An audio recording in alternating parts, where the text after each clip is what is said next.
Usipomwamini huyu Mungu kwamba yeye ana uwezo wa kukusaidia kwenye hitaji lolote ulilonalo, usipomwamini Mungu ukaamini kwamba ana uwezo wa kukusaidia, mafanikio yako yatagoma, kwa sababu hautamwamini Mungu kwenye mambo makubwa, hautamwamini Mungu katika matokeo makubwa.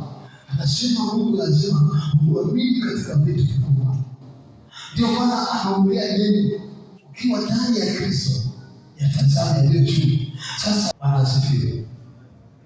Hatua yako ya pili ya kufanikisha na kuwa imara, lazima uwe umemwamini huyu Mungu kwenye jambo lolote, yaani jambo lolote la maisha, hata kama ni ngumu kiasi gani, lakini ukijua hili ni Mungu, usiogope kukanyaga.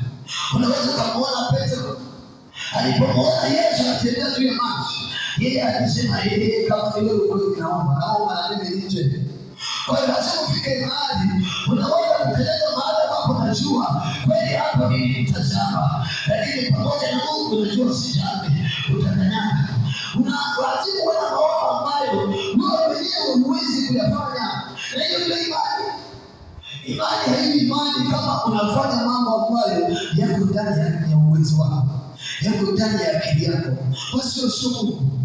Hata maombi lazima tuombe maombi ambayo yanazidi uwezo wetu, yanazidi akili, na hivyo ndio tunapozidika.